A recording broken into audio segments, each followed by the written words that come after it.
Alright, YouTube, not that long ago I made a video on how Venezuela was fucked. Essentially, they've got a monocultural economy. It's based on oil.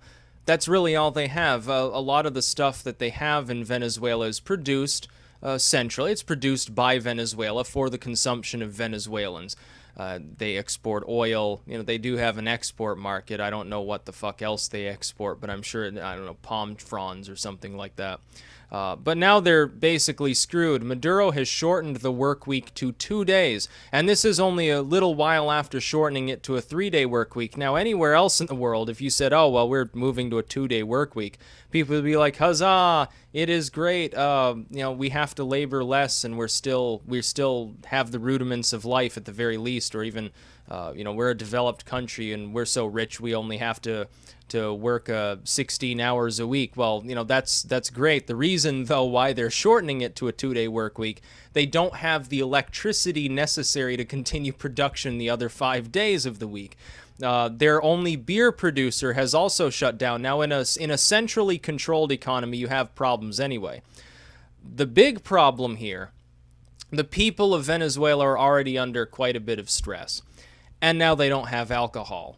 That's going to be a bigger problem than I think a lot of people realize. You see, when an economic downturn happens, people tend to drink to alleviate their stress, to forget some of their problems at the end of the week, which for Venezuelans is they've got a 5-day weekend, so they're going to be doing a lot of drinking. Or they would. Now they'll have to make like bathtub vodka or something. Unfortunately, the central planning system of Venezuela has lost a lot of its economy, not only due to oil, the price collapse of oil. It rose a little bit and it's sort of stable right now. It'll fall back down, trust me. That's assured.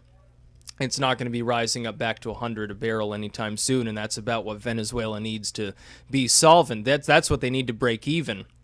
They need like 110, 120 a barrel to actually make a profit. Unfortunately, it's, 40 a barrel or something right now, some insanely small number compared to a few years ago, so they're kind of screwed.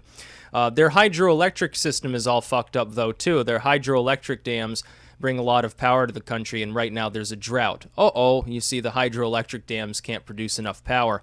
Thus, they have put forth a referendum to get rid of Maduro, to get rid of their great socialist dictator leader, Nicolas Maduro, of course, Hugo Chavez's favorite son. And their petition needed 200,000 signatures. They got 600,000 in a single day.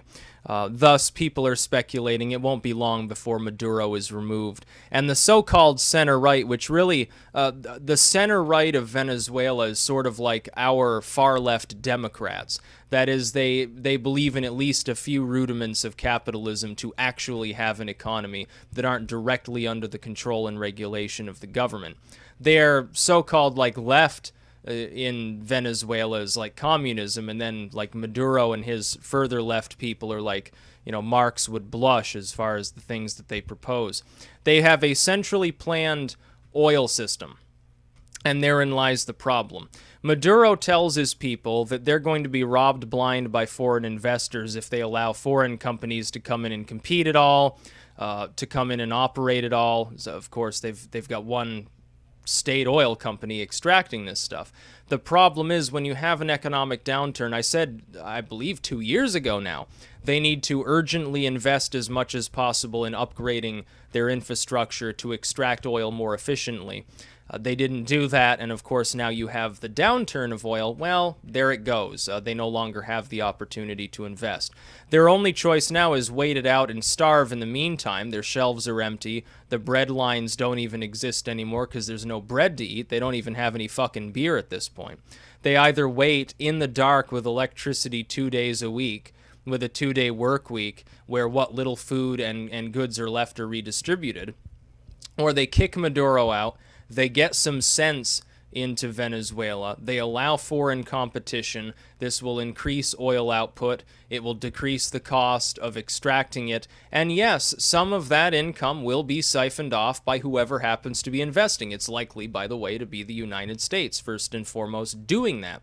But at the same time, the people of Venezuela will get an enormous amount of wealth back that they don't have now because they're not the sole country involved with absorbing any hit on oil prices. Only now they're going to have to wait anyway. What oil company is going to invest a bunch of money in Venezuela with oil being as cheap as it is right now? Even the most efficient rigs are barely turning any profit at all. So they're going to have to wait until the prices rise. It could be years before that happens. OPEC right now is in shambles. They don't even know how to deal with this sort of a situation. Now, some people have said, well, they decided to keep output high in order to throttle the growth of the U.S. oil industry. Well, that's just fine. It throttles the growth of every oil nation in the world. Russia's suffering too because of this. Now, it's not a case where some conglomerate of nations just tried to screw the United States and the Western world. It's actually helping U.S. production. Everything other than oil, everything else here is cheaper. People are paying less at the pump. They're traveling more. They're consuming more goods. Those goods are being made more cost effectively if oil's involved anywhere in the process. Transportation is cheaper. It's great for the United States' diverse economy. It's terrible for a state like Russia, and it's absolutely horrendous for a state like Venezuela, Saudi Arabia, or something like that. They're suffering the most of all. But Maduro's probably on his way out. Again, they got 3 times as many signatures as they actually needed, and they did it in a single day. I think they had 3 days to do that, and they did it much quicker and many more signatures than expected. So he's probably gone. They'll have a center-right coalition, which really means basically our far-left Democrats. Well, they have more common sense than people like Hugo Chavez or Nicolas Maduro, so I guess that's an improvement. You have to start somewhere. That will improve things there. But I mean, without the beer, people are going to be a little bit more. They're going to be a little bit more aggressive. I think there have already been riots and lootings and things, but there's not much to loot anymore, unless you're going into a government office. You know, every government in the world lives lavishly off the backs of the people. It doesn't matter whether it's the most capitalistic nation you can think of, or the most socialistic nation, or some communist utopia like fucking Cuba. They've got the fine cigars and the $1,000 bottles of wine and the tuxedos and all of the other stuff that the rich really enjoy. You don't really have many rich people in Venezuela either, for the most part, because so much of their wealth is centrally planned. But as far as the upper-level bureaucrats and the military generals and so forth, yeah, they live a lavish life of luxury. So unless you want to break into the house of some 4-star Venezuelan general and risk getting shot down trying to do so, you're not going to find much to loot. Maybe a couple dead rats that people have been chewing on for the last week, and that's as good as you can do. You know, the last can of beans in the grocery store or something like that. Production is now below the... I mean, here's the other thing. Here's another piece of news. I thought this was amazingly, not funny, but sad more than funny. They can't even print money. It costs more money to operate the printing presses than they actually get out of printing it in the first place. They're attempting to desperately re-import their own money from other countries by the plane load in order to shore up their economy so that they even have money in circulation. It's gotten to the point where it takes over 1,000 Venezuelan dollars to equal $1 US on the black market that's there. People prefer to trade in currencies that are somewhat stable. Nobody wants to use their own Venezuelan dollars because they're so subject to constant inflation. Their inflation rate, I think it was 750% inflation. It's insane.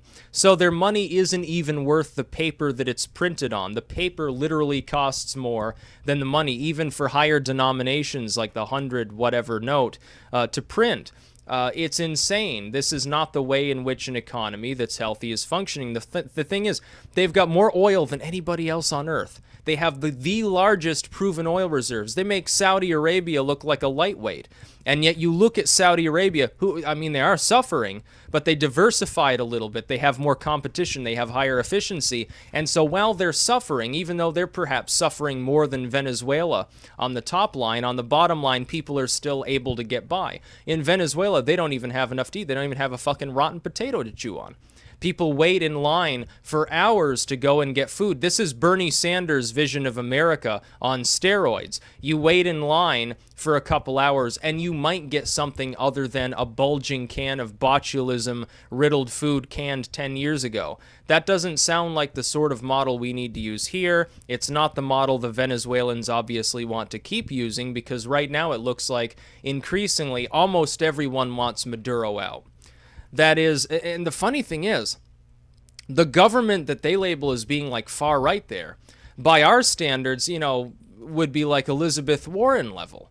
Or at furthest right, it'd be neocon level, sort of just general status that don't really care. They just want to graft your tax money some way. Otherwise, they don't really give a damn. That's about as far right as anything goes in a state like Venezuela. You'd have to dig deep into the underground to find some cell of what would actually pass as right-wingers anywhere in Venezuela, probably anywhere in Latin America for the most part.